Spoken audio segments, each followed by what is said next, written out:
Welcome to Illuminati Silver. We tell you the truth about silver. Today is Saturday, the 28th of December, 2019. And earlier today, we published our gold and silver weekly update. And in case you haven't had an opportunity to listen to it, we've placed a link in the description box below. Now, this afternoon, we're pleased to have Journo Marcus on the line. Marcus, are you there? Good morning. Yes, I'm here. Well, it's now just gone midday, so it's now technically afternoon, Marcus. So I hadn't noticed. Good afternoon. Well, first of all, how was your Christmas? It was very pleasant, thank you. A nice quiet time, too much to eat, too much to drink. You know how it is. But yeah, it was nice and peaceful. How was yours? Filled with problems such as leaking roofs, technical issues, computer breaking down, iPad breaking down, and all sorts of other, shall we say, incidentals occurring. But very festive. Yeah, indeed, but we still keep a cheery smile wherever we can.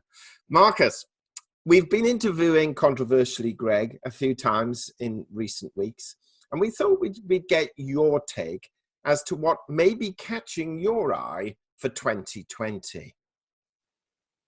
Yeah, I think the first thing to point out is that British politics is in a fundamentally different place now to where it was a month ago.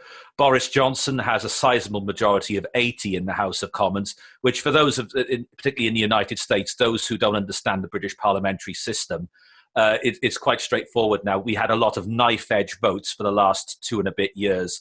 From now on, Boris Johnson, with a majority of 80, will be able to get through pretty much what he likes through the House of Commons. Even if some Conservative MPs rebel, it would take a huge rebellion for any legislation of his to be stopped. So already the EU Withdrawal Act has gone through the House of Commons on 2 readings with a sizable majority.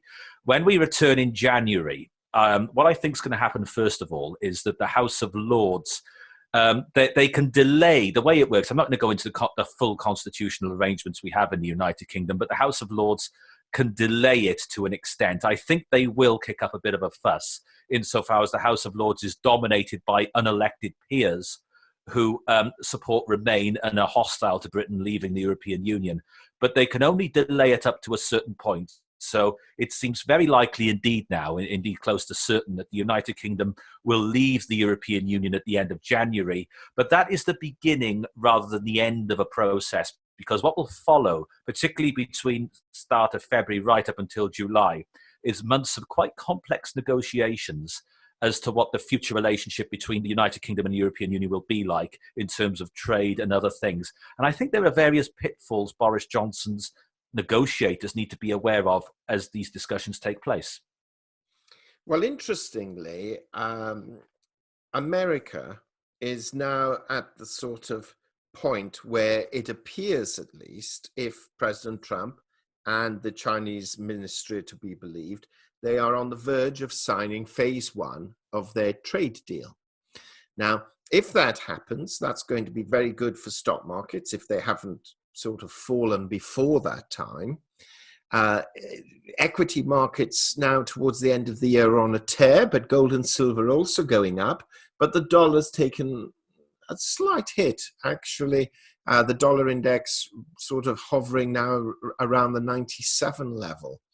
Now, do you foresee Brexit actually happening or being signed at the end of December? And if so, will that free Boris Johnson up, in your opinion, to do a fantastic deal with the United States, which would then help both economies and potentially equity markets here in the United Kingdom?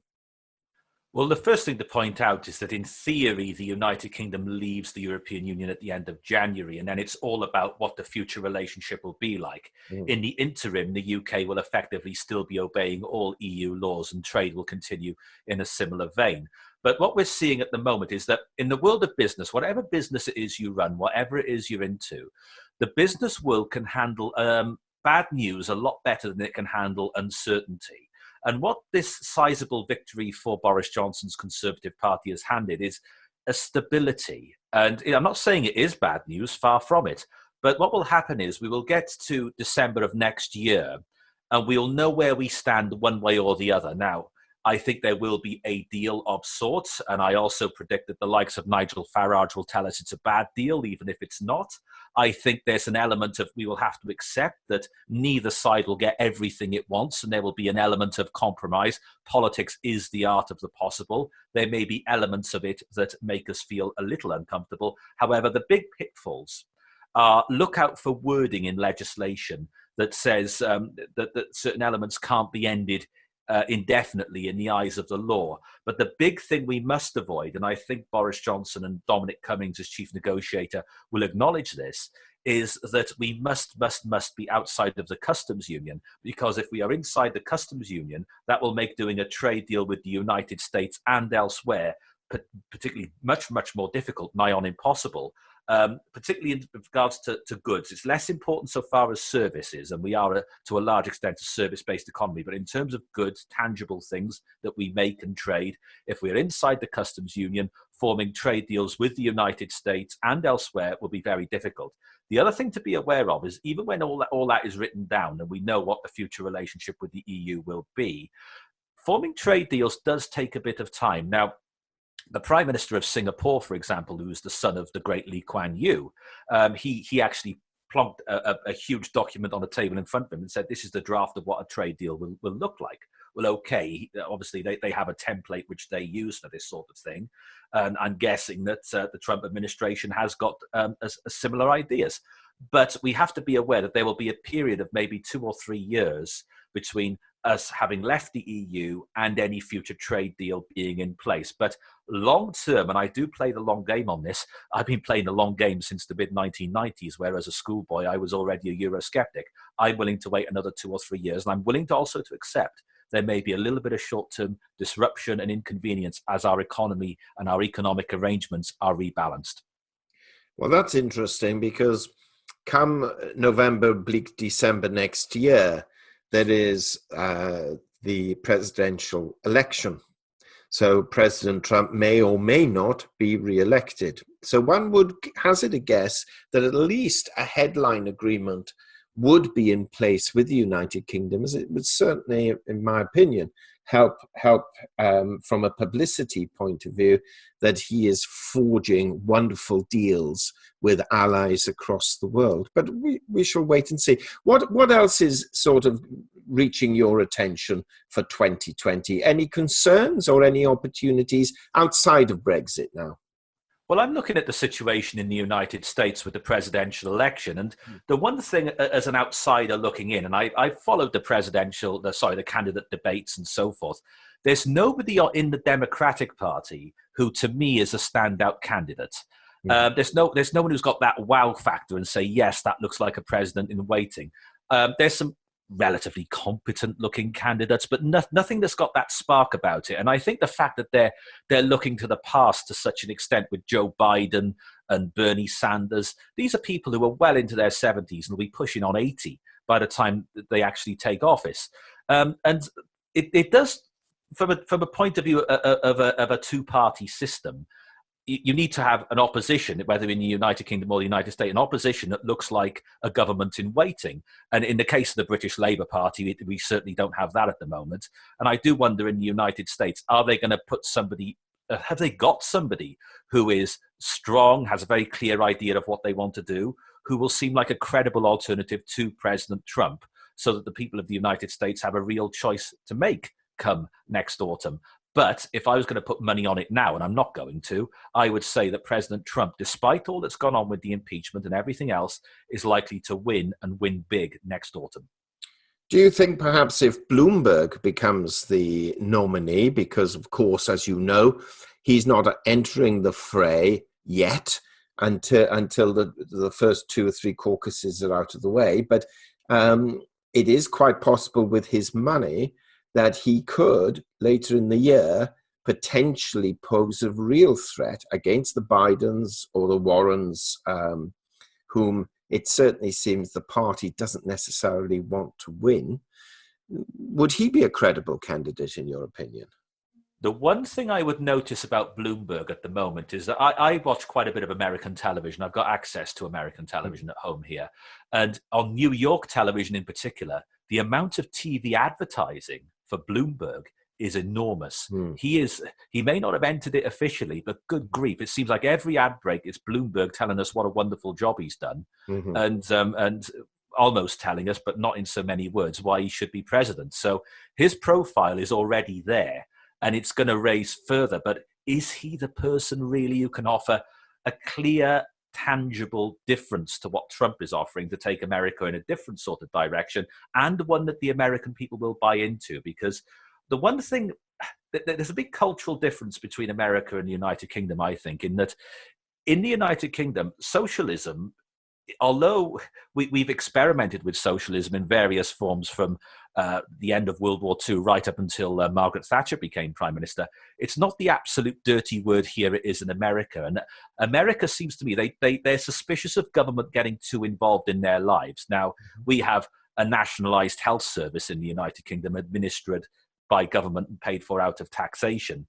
To take something to that extent to the United States, a lot of people would treat with a huge amount of suspicion. So there's much more of a mentality in the United States of the government should stay out of our lives as much as possible.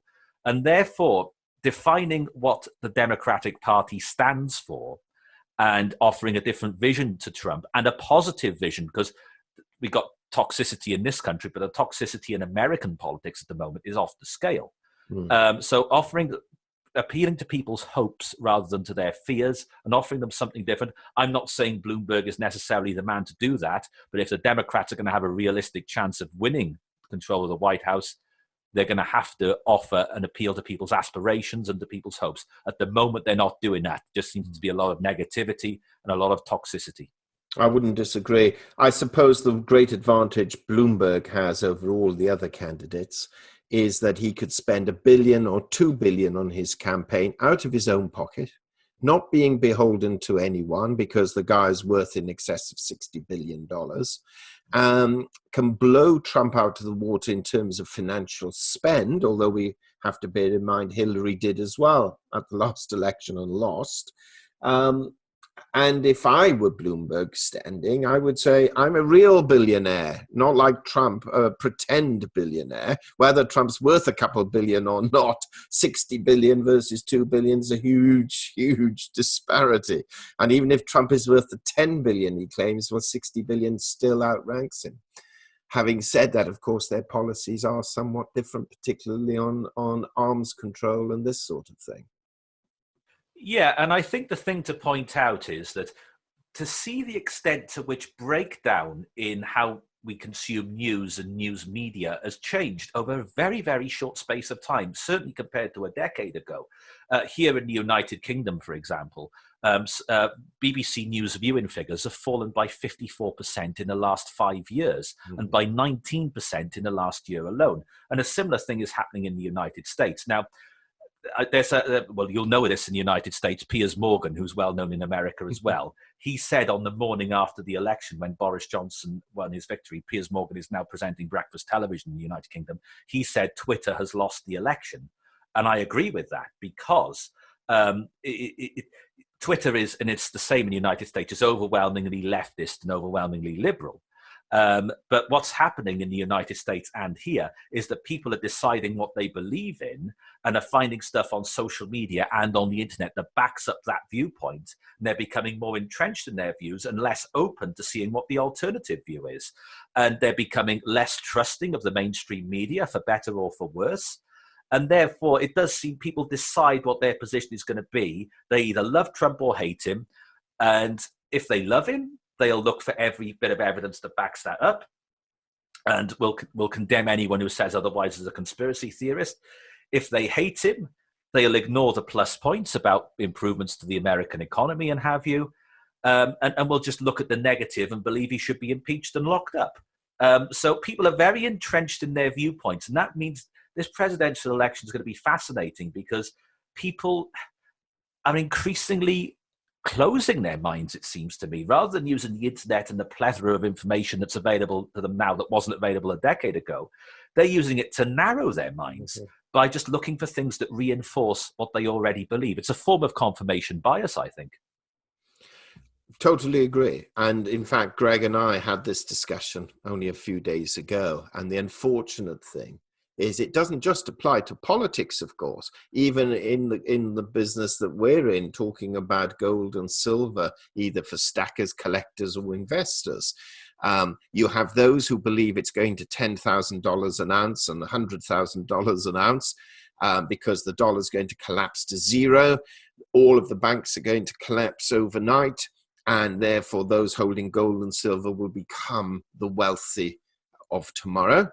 Then you have us who say, hold on, the economics at this moment in time look still good for equities, although we accept that they're reaching all sort of not only historic highs, but highs in terms of price to earnings ratios. And as we all know, what goes up has to eventually come down.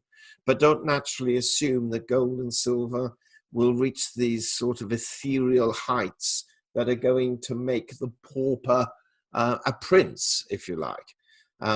But of course, there are those then, and this is where our channel suffers, frankly, Marcus, because our message is more, let's use the word, we'll use the word realistic. Others may use the word conservative. It doesn't attract as many viewers.